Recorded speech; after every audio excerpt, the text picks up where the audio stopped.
Donc, bonsoir tout le monde, bonsoir chers participants et bonsoir chers invités. Docteur Ramatou depuis le Niger qui est dermatologue, donc au service de dermatologie, vénérologie de l'hôpital Amir Boubacar Diallo de Niamey. Et professeur Lançon qui est connecté depuis Thiès, donc au Sénégal, qui est à l'université de Thiès et qui va nous présenter donc le sous-thème, donc le premier sous-thème plutôt, et dont le thème c'est dynamique de transmission de la variole du singe en Afrique, facteurs de risque et mesures de contrôle. Et sachez que donc le thème général ou principal de ce webinaire, c'est la variole du singe, mpox, enjeux de santé publique et réponses scientifiques en Afrique. Un sujet qui vraiment qui fait couler beaucoup d'encre donc actuellement au niveau mondial, donc dans le monde scientifique. Et c'est un sujet assez transversal qui intéresse donc les spécialistes de la santé publique, mais également les infectiologues, les dermatologues et tous ceux qui s'intéressent vraiment donc aux sciences de la santé. Et nous remercions beaucoup nos invités, les panélistes, pour leur réponse spontanée, l'amabilité avec laquelle ils ont accepté volontiers d'animer donc ces présentations, et toujours dans le cadre des activités du REPREMAF. Moi, je suis docteur Soumela Bouakar, neurologue et coordonnateur du REPREMAF. Et bientôt, nous aurons la présentation du professeur Maïga Al-Mustafa, qui est virologue à l'université de Bamako, de sciences et techniques et technologies de Bamako, qui va nous présenter le deuxième sous-thème. Et nous allons aussi, nous espérons bien sûr, recevoir Dr Odette depuis Bujumbura, donc au Burundi, donc en tant que panéliste. Et voilà, donc professeur Lançon, si vous êtes prêt, donc on va vous laisser la parole pour commencer la présentation. Et entre-temps, on verra une plage donc questions-réponses. Continuez à poser vos questions. Commencez déjà à poser vos questions donc, dans le chat et à la fin, vous aurez des éléments de réponse de la part de nos invités, panélistes et intervenants. Voilà, merci. Professeur, vous avez la parole. Merci beaucoup. Merci. Permettez-nous, avant tout propos, de remercier donc les responsables du réseau de promotion de la recherche médicale en Afrique qui nous ont associés à cet important rendez-vous d'échange sur des enjeux de santé publique et les réponses spécifiques, les réponses scientifiques que notre continent est appelé donc à apporter par rapport à cette flambée épidémique, cette maladie, le mpox, anciennement appelé donc variole du singe. Il m'a été demandé de vous entretenir donc sur la dynamique de transmission d'une maladie qui est endémo-épidémique, dont la flambée épidémique actuelle n'a pas encore révélé tous ses secrets. Donc, vous comprenez aisément donc, que la tâche est assez difficile pour moi. C'est pourquoi je me suis permis un tout petit peu de modifier l'intitulé et de vous entretenir un tout petit peu sur cette maladie qui est passée en quelque temps d'une maladie tropicale négligée à une urgence de santé publique à portée internationale. Nous allons suivre donc un plan qui retrace un peu l'intitulé de notre question, donc parler donc en généralité de la dynamique de l'épidémie, les facteurs de risque, les mesures de contrôle et de riposte, et nous allons conclure nos propos. En définition, donc, tous on le sait, juste un rappel, le mpox, depuis novembre 2022, on ne dit plus monkeypox, on ne dit plus donc variole du singe, donc est une infection virale due donc aux orthopoxvirus simiens avec donc les clades 1A, 1B, 2A, 2B, le virologue reviendra là-dessus tout à l'heure. C'est une zoonose à transmission donc de l'animal à l'homme et depuis quelque temps, on s'est rendu compte aussi de la transmission interhumaine. Elle est une maladie donc contagieuse, à l'origine, au départ, de ce qu'on appelle une fièvre éruptive et qui peut entraîner bien sûr des complications avec donc une létalité non négligeable. L'intérêt donc d'étudier cette question, c'est une question d'actualité avec la flambée épidémique actuelle qui a amené l'Organisation mondiale de la santé à déclarer depuis donc, le 14 août 2024 une deuxième urgence de santé publique à portée internationale. Nous y reviendrons.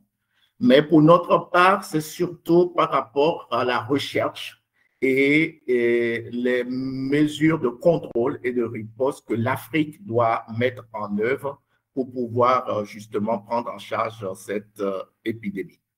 Et cet enjeu sanitaire rappelle l'importance donc de prendre au sérieux l'impact de nos interréactions avec les écosystèmes et les autres êtres vivants à l'aune du concept du One Health, qui se fonde sur à la fois la santé environnementale, la santé animale et bien sûr la santé humaine, indissociables compte tenu de leur étroite intrication et interdépendance.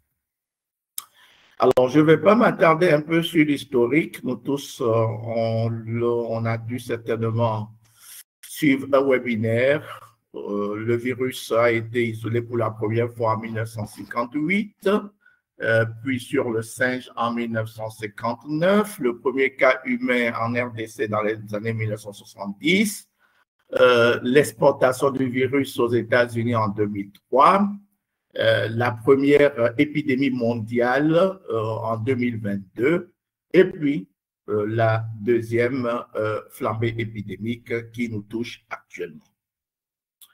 Alors, je vais insister sur cette diapo. Donc, je ne sais pas si avec mon curseur, vous regardez un tout petit peu. Donc, dans les années 1970, donc j'ai intitulé un peu la diapo 1970-2021, l'indifférence. Indifférence parce que dans les années 1970, donc les premiers cas humains de la variole du singe, on l'appelait en ce moment variole de singe, ont été identifiés en Afrique centrale, surtout en RDC et les pays frontaliers, le Soudan, le Cameroun, le Gabon, le Congo, et puis quelques cas en Afrique de l'Ouest, au Nigeria, et les pays anglo-saxons qui l'entourent et la Côte d'Ivoire. Et il a fallu 2003 pour qu'il y ait des cas importés, donc au niveau des États-Unis, 47 cas, suite donc à la contamination donc, de chiens domestiques par des rongeurs qui étaient importés donc, du Ghana. Mais jusqu'en 2003, il n'y avait pas réellement de transmission interhumaine de la maladie qui était mise en évidence. L'Afrique est naturellement le berceau de la maladie. Elle est devenue donc endémique en Afrique centrale et en Afrique de l'Ouest, surtout au Nigeria, avec donc des flambées épidémiques. Il a donc fallu 2021-2022, j'ai appelé donc cette période le tournant, où la maladie donc s'est rapidement propagée sur tous les continents, ce qui a conduit à donc un regain d'intérêt sur la nécessité de mettre en œuvre des mesures de riposte, notamment tout ce qui est vaccin, tout ce qui est test diagnostic, tout ce qui est traitement. Et qu'est-ce qui a été réellement à l'origine de cette mise en branle de l'urgence de santé publique? Vous le voyez un peu sur cette étude qui a été publiée en 2021 en Grande-Bretagne. C'est cette transmission interhumaine chez les hommes ayant des rapports sexuels avec les hommes qui a effectivement déclenché cette alerte. Et de nombreux pays, justement, en dehors de l'Europe, ont réagi. En dehors de l'Afrique, ont réagi. Ils ont mobilisé beaucoup de ressources, ils ont garanti une certaine riposte, garanti un certain contrôle de l'épidémie pour protéger leur population. Il y a eu donc l'USPPI de 2022, mais l'Afrique, qui est le berceau de la maladie, où la maladie est endémique depuis des décennies, elle a dû faire face seule à des défis importants pour donc accéder à ces outils cruciaux. Sur cette diapositive, vous voyez très bien, alors que les vaccins et les traitements ainsi que le diagnostic ont été rapidement développés et distribués dans les pays occidentaux, notamment en Europe occidentale, aux États-Unis, au Canada. Vous voyez que la dose vaccinale était presque de 50% en Europe et 60% au Canada. Mais quand vous voyez un peu l'Amérique latine, le reste du monde, y compris l'Afrique, le berceau, on a moins de 20, moins de 30% pour tout ce monde. Et les chiffres africains montrent qu'on avait moins de 10% de vaccins qui étaient acheminés en Afrique. Et malgré donc cette forte mobilité, nos pays n'ont pas pu bénéficier de ces vaccins, de ces moyens de diagnostic. Et ce manque d'accès, je ne vais pas revenir sur les multiples facteurs, mais je retiendrai aussi le fait que les recherches cliniques, les recherches expérimentales ont été financées et réalisées par les pays développés, dans les pays développés et quelquefois même dans nos pays, sans associer réellement les chercheurs africains. Vous verrez dans la bibliographie, on y reviendra tout à l'heure, que la plupart des études que je vais vous montrer ont été réalisées dans nos contrées sans que l'Afrique ne soit réellement associée. Donc, ce n'est pas un hasard pour qu'en 2024, il y ait quand même un retour du bâton. Parce que la flambée épidémique observée depuis 2023 et exacerbée en 2024 n'est que la résultante donc, de l'injustice sanitaire, ce que certains ont appelé l'injustice sanitaire, avec donc une hausse des cas, notamment en Afrique centrale, des bretelles qui vont jusqu'au Soudan, qui traversent le Nil, qui vont jusqu'au Caire, et d'autres bretelles qui touchent le Burundi et qui vont jusqu'au Cap en Afrique du Sud. Et qu'est-ce qui a été, donc, si vous voyez bien sur cette diapositive, vous verrez bien donc que dans ce tableau comparatif, 3 pays réellement sont en train de souffrir de cette maladie aujourd'hui, principalement la République démocratique du Congo, le Burundi, et j'espère que notre collègue du Burundi pourra se connecter et partager son expérience avec nous, et bien sûr le Nigeria, qui donc, si vous voyez un peu la comparaison de nombre de cas, de nombre de décès de 2022 par rapport à 2024, vous voyez donc une augmentation exponentielle. Et donc, on se rend compte que depuis donc, janvier 2024, 16 pays donc, ont été touchés en Afrique ou sont touchés en Afrique. Des pays dont parmi ces pays, il y en a qui n'ont jamais eu à connaître cette épidémie, notamment le Maroc, notamment la Guinée. Mais la RDC et le Burundi, les 2 pays, paient le lourd tribut depuis vraiment le 24 juin. D'abord, c'était la RDC. Et puis, à partir d'août, le Burundi a commencé vraiment par être débordé par cette maladie. Et pourquoi il y a cette hausse exponentielle? Parce que certainement aussi, il faut prendre en compte cette nouvelle sous-variante du mpox, notre clade 1, qui donc a muté, donc avec la mutation APOBEC3, notre collègue virologue reviendra là-dessus. Donc, il circule un peu plus largement cette mutation qui est un peu plus contagieuse et certainement entraîne un peu plus de sévérité. Des études expérimentales, certainement, doivent être menées pour comprendre justement les déterminants de cette répartition géographique, si vous voyez bien sur cette carte de l'Afrique, de la clade 1, du clade 1 qui reste autour de l'Afrique centrale et donc de l'Afrique australe et du Soudan, et tout autour les clades 2 en Afrique de l'Ouest, en Afrique du Nord et en Afrique du Sud. Et on parlera tout à l'heure du paradoxe du Cameroun, qui est donc à cheval entre l'Afrique de l'Ouest et l'Afrique centrale. Alors, je ne peux pas ne pas dire un mot de mon pays, le Sénégal. Donc, pour le moment, nous n'avons aucun cas. Le nombre de cas suspects jusqu'au 22 septembre, donc on avait un cumul de 72 cas avec les tests qui ont été faits, mais nous n'avons pas encore de cas confirmés de MPOS au Sénégal jusqu'à ce jour. Alors, cela m'amène donc à entamer donc la deuxième partie de mes propos sur les facteurs de risque épidémiologiques.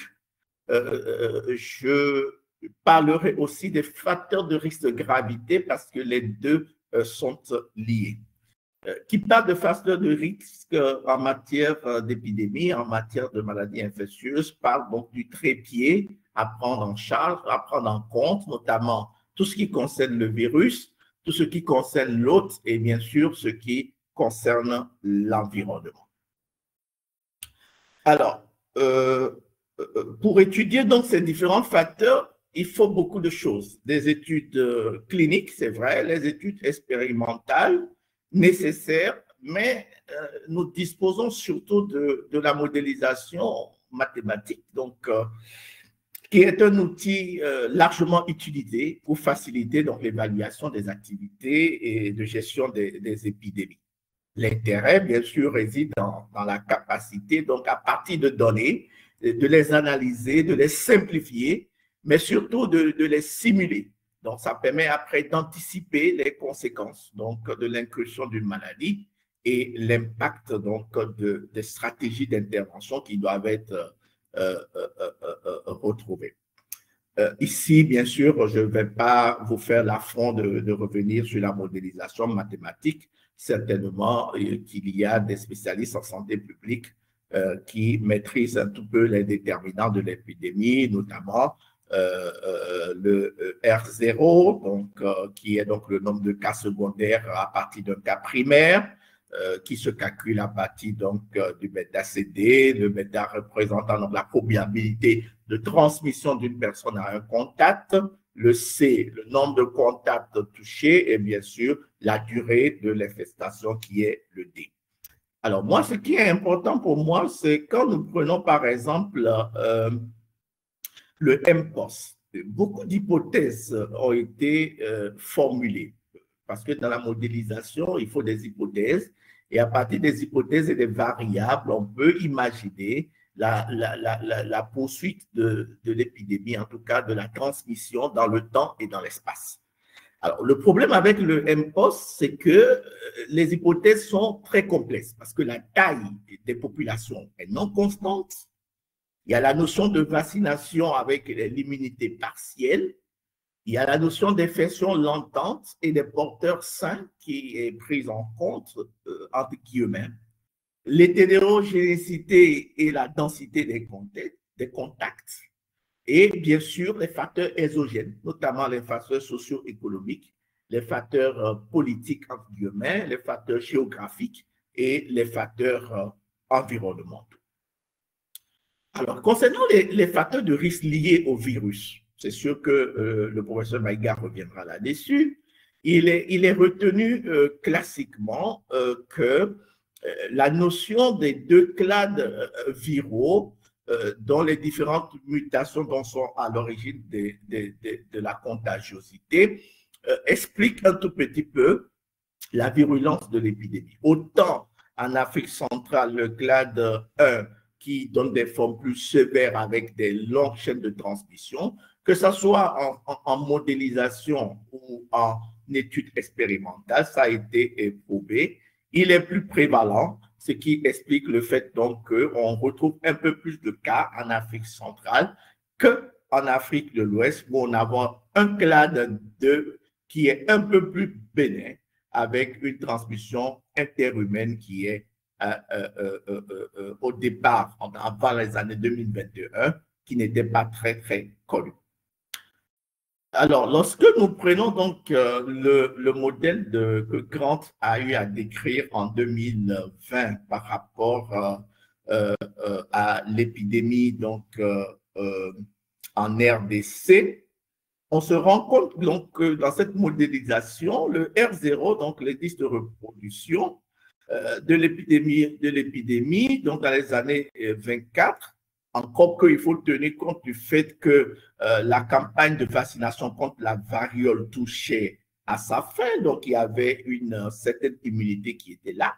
Mais si vous regardez un peu le R au-dessus de la courbe, on se rend compte donc que la baisse de l'immunité de la population face aux autobubites, il y a une augmentation du R effectif et par ricochet, donc une continuité de la transmission. Donc, on retient donc que la baisse de l'immunité variolique était donc certainement un facteur de risque de transmission, puisque effectivement, on a une augmentation du R supérieur à 1, donc le R effectif ou le R temporel supérieur à 1. Alors, Renault a repris donc cette modélisation en choisissant donc en définissant un peu plus les conditions, donc les communautés à risque qui représentaient donc près de 10% de contacts étroits, avec un taux d'attaque chez les sujets non vaccinés versus vaccinés qui était plus important que les sujets non vaccinés. Et quand vous voyez un peu la simulation mathématique, on se rend compte que l'épidémie avec un R supérieur donc à 1 pourrait être transmis au moins 2% jusqu'à la 3e génération. Quand on parle de génération aussi, on désigne le délai entre l'infectation de l'hôte par le mPOX et le moment où l'hôte est le plus contagieux. Et avec l'itération virale, notre ami virologue reviendra là-dessus, il y a une perpétuation qui est inférieure à 6 générations de transmission. Mais il y a une chose qui est importante, lorsque l'immunité virale, vaccinale est toujours égale à 0%, on a une augmentation 4 fois la normale de la possibilité de transmission de la maladie. Nota bene, en tout cas, pour ce que les auteurs nous ont dit, l'absence de transmission indéfinie et soutenue existe cependant. C'est-à-dire, cette maladie ne peut pas continuer par être, elle est endémique, mais elle ne peut pas dans le temps continuer par être transmise. Par contre, on va assister à des flambées épidémiques, et c'est ce qu'on voit généralement. Comment comprendre ces flambées épidémiques sous fond endémique? On n'a pas encore réellement d'études expérimentales et cliniques pour pouvoir l'expliquer. Alors, concernant l'hôte, puisque nous avons fini un peu avec le virus, on est sur la transmission. Et par rapport à l'épidémie 2022, j'ai trouvé intéressant ce travail, ce papier qui a été publié par nos collègues nigérians, qui ont donc pris deux modèles pour pouvoir un peu réfléchir avec comme facteur de risque enzotique, donc la résurgence de la transmission interhumaine. Mais ils se sont rendus compte que la maladie étant à la fois humaine et à la fois animale, en faisant donc une modélisation systémique simple, on ne peut pas réellement comprendre quels sont les déterminants. Donc, ils ont ajouté au modèle systémique le modèle stochastique pour pouvoir comprendre un peu l'évolution de la maladie. Et si vous voyez un peu, si vous suivez un peu mon curseur, vous verrez en rouge l'évolution, la simulation mathématique qui montre un peu l'augmentation des cas. Et vous voyez en pointillé le nombre réel de cas. Et vous voyez exactement que la simulation mathématique prévoit ou prédit le nombre réel de cas qui se sont passés à quelques cas près au Nigeria au cours de l'épidémie 2022-2023. Par contre, lorsque on essaie d'appliquer la modélisation stochastique pour voir un tout petit peu, est-ce que lorsque le Nigeria prendra en compte le contrôle de tout ce qui est la prise en charge de la maladie au niveau animal, comme la prise en charge de la maladie au niveau humain, est-ce que l'épidémie peut prendre fin? Est-ce qu'on peut arriver à éradiquer ce clade 2? Et on s'est rendu compte avec dans cette modélisation stochastique que non, le Nigeria n'a pas les moyens de prendre en charge à la fois donc, ces deux types de manifestations. Et donc, la transmission de l'agent pathogène va continuer dans le temps et risque même de s'élever. Et c'est ce que nous voyons, ce qui est prévu donc depuis 2022, c'est ce que nous voyons aujourd'hui en 2024, pour dire que la modélisation mathématique de 2022-2023, que ce soit en Afrique centrale ou que ce soit en Afrique de l'Ouest, avait déjà prévu qu'on arrive donc à cette difficulté. Je vais aller un peu plus vite. Dans cette méta-analyse qui a été réalisée à partir donc, de 5827 articles, dont moins de 20% donc, concernaient l'Afrique, on s'est rendu compte, je vous donnerai les conclusions de cette méta-analyse, c'est juste que voilà, la modélisation occupe une place importante, mais juste que cette modélisation de 2022-2023, on n'a pu retenir que 19 articles hein, sur les 5227 qui ont été étudiés.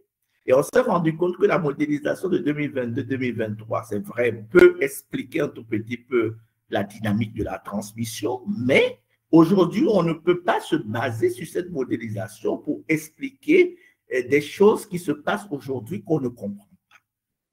Et la conclusion de cette méta-analyse, elle est très révélatrice. Elle dit, et là je cite, hein, bien que la modélisation occupe une place importante dans la prédiction et la mise en évidence des facteurs de risque épidémiologique, il nous faut garder à l'esprit que les modèles ne sont qu'un outil de conseil scientifique parmi tant d'autres et les résultats qui émanent doivent être évalués à la lumière des données issues des études expérimentales, de l'expérience du terrain et du discernement scientifique. Et c'est ce que nous voyons donc sur cette diapositive que je voudrais vous montrer. Parce qu'à ce jour, qu'est-ce qu'on remarque? On va y aller rapidement. On remarque que dans l'épidémie historique, les facteurs d'exposition donc de transmission classiques, connus et validés, donc que ce soit les personnes en contact étroit avec les animaux infectés, notamment avec leur sang, et les autres liquides biologiques sont bien documentés sur le plan scientifique, mais des interrogations persistent encore par rapport à la consommation de viande d'animaux infectés cuite de façon inadéquate. Les études ne l'ont pas encore totalement prouvé. Le contact étroit avec des personnes infectées par le biais de contact peau à peau, comme lors des rapports sexuels anaux ou vaginaux, y compris des rapports protégés pour l'épidémie en 2024. Les personnes en contact, donc les MSM pour l'épidémie de 2022, les personnes en contact permanent avec les vêtements, la literie, les serviettes, les objets, les appareils électroniques, encore que des études fournies, j'ai recherché un peu dans la littérature, ne l'ont pas prouvé réellement. Le multipartenariat, bien sûr, et la notion de transmission nosocomiale. Mais pour l'épidémie 2024, il y a encore des modes de transmission à caractériser, d'où la nécessité donc de mettre en place très rapidement, et je pense que notre réseau a son rôle à jouer, des pistes de recherche expérimentale et de recherche clinique. Enfin, concernant donc les facteurs de risque liés à l'environnement, les facteurs sociétaux, vous le savez, donc, dans le sens épidémiologique du terme, il est déjà démontré que les mouvements des populations à l'intérieur des pays, dans les zones instables, que ce soit les instabilités liées aux conflits armés, les instabilités socio-économiques que l'on connaît, Donc, ça met justement conduit donc, un contact fréquent entre les hommes et les animaux. En RDC, en 2024, il a été démontré donc, que le nombre de cas a augmenté et la majorité des cas étaient dans des cas adultes jeunes qui travaillaient dans les zones minières, qui étaient également des professionnels de sexe, donc qui suggéraient à la fois une transmission sexuelle qui était active et à la fois aussi une transmission entre l'homme et l'animal qui était très importante. Tout ceci, en fait, qu'est-ce qu'on remarque? On remarque que aussi il y a une non prise en compte de la modification de la structure et de la dynamique même de la communauté animale. Comment est-ce que la maladie évolue chez l'animal? Ça reste encore des données. Nos collègues vétérinaires travaillent là-dessus, mais nous n'avons pas encore beaucoup de papiers qui sont sortis en Afrique par rapport au comportement du virus chez l'animal. Mais nous retenons juste qu'il y a quoi? Il y a une majoration des interfaces et des interactions entre les populations humaines et les animaux sauvages, ce qui explique, ce qui fait donc que le mpox risque encore d'être très endémique en Afrique centrale et en Afrique de l'Ouest, et même dans les nouveaux pays qui sont touchés. Et si nous ne faisons pas attention, si nous ne prenons pas nos précautions, ça risque d'être, des flambées épidémiques risquent de survenir de manière courante avec une létalité, avec des variants donc, virologiques qui seront plus virulents et donc on aura une létalité plus élevée.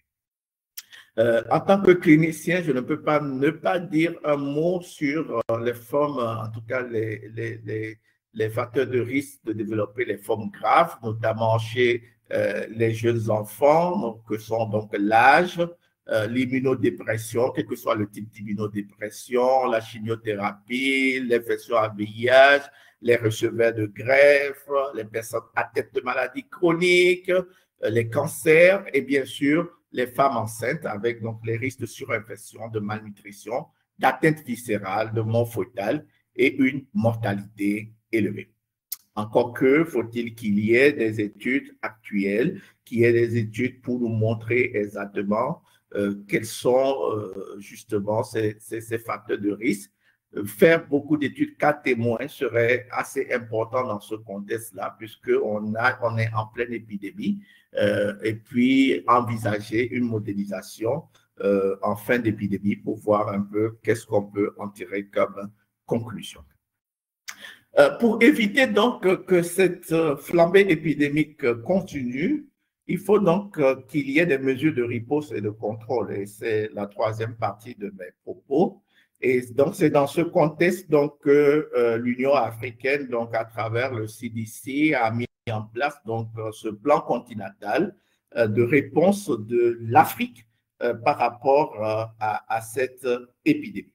Et cette réponse passe bien sûr par des approches qui sont des approches assez pas payées, des stratégies fondées sur la science. Il faut donc les preuves scientifiques disponibles, une efficacité et une adaptabilité avec donc le fait de maintenir une certaine équité et une solidarité entre les pays et de développer de manière durable donc la recherche scientifique au niveau de ces pays. Et tout passe bien sûr par la mise en place du système de gestion de l'incident. Je pense qu'aujourd'hui, tous les pays africains, en tout cas que ce soit anglo-saxons ou francophones, ont mis en place ce système de gestion incident en s'inspirant donc de ce tableau, en tout cas que vous connaissez, de ce diagramme que vous connaissez très bien, qui prend en charge à la fois donc un système intégré de prise en charge de labo, de plan administratif avec la nomination d'un manager de ce système. Et donc, ce système va aider donc nos différents pays donc à élaborer et à réviser donc les protocoles de mise en œuvre, donc surtout les protocoles de gestion de cas, des processus de gestion de cas de mpox.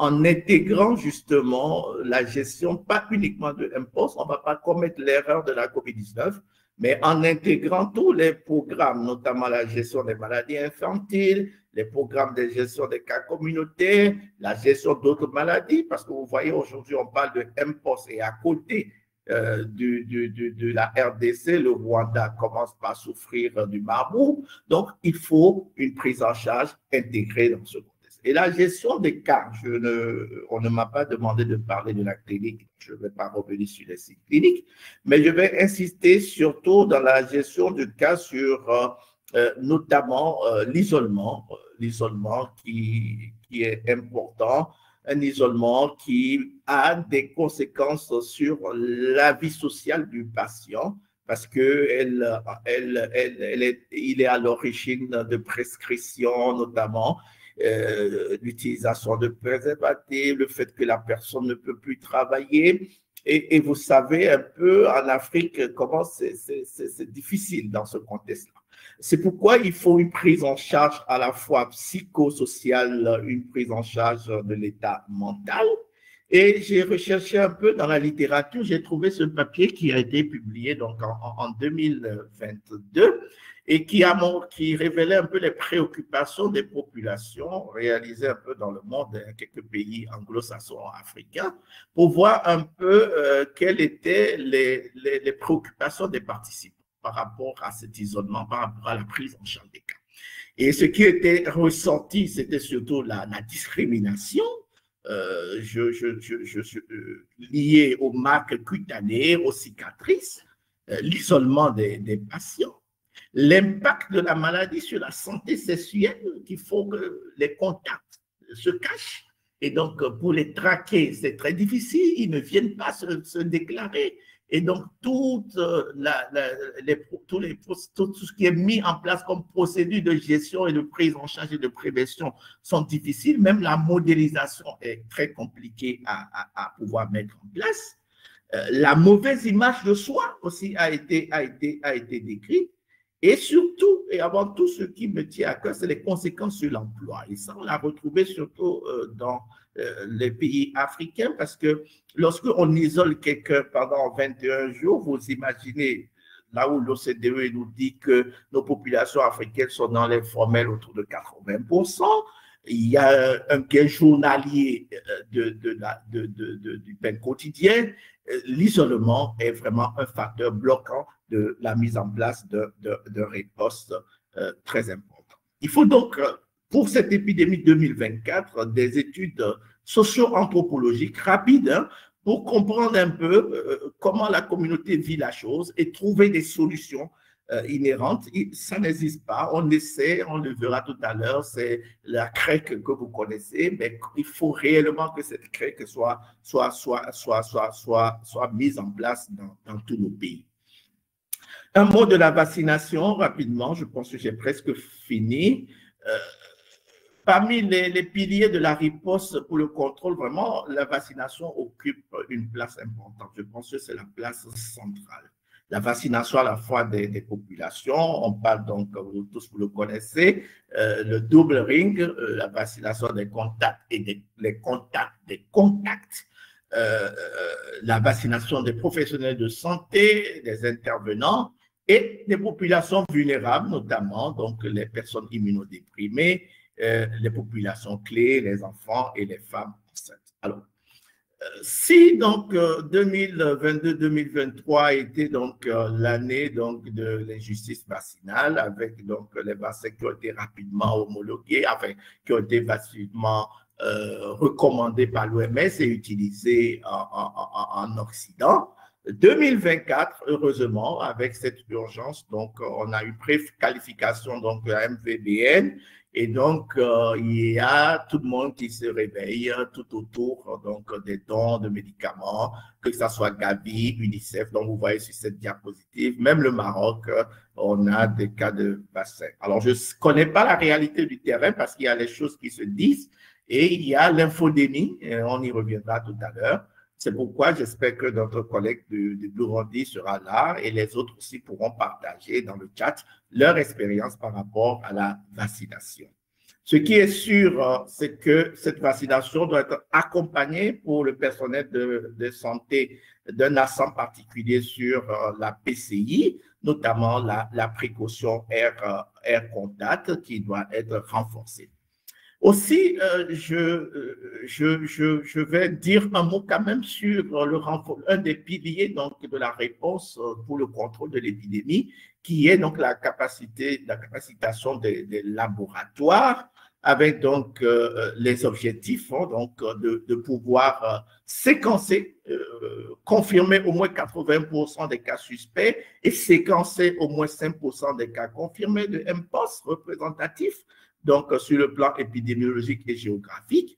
J'espère qu'on y arrivera, mais ce qui est sûr, c'est qu'il faudrait rapidement que les études de sensibilité et de spécificité qui sont en cours aillent un peu plus vite et que l'OMS puisse rapidement homologuer, comme ils l'ont fait hier pour le premier test de diagnostic, la PCR en temps réel pour les clades 1 et clade 2, qu'on puisse donc homologuer les tests de diagnostic rapide au lit du malade, parce que l'altini, quand même, qu'on le veut ou non, doit être pratiqué par des biologistes bien formés. Le professeur Maïga, il reviendra certainement là-dessus.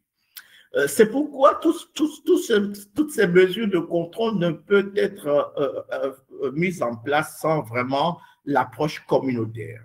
Il faut donc impliquer la communauté à travers le CREC, donc cette communication pour une réponse et un engagement de la communauté. Et bien sûr, mettre l'accent, et c'est notre rôle, sur la recherche et l'innovation.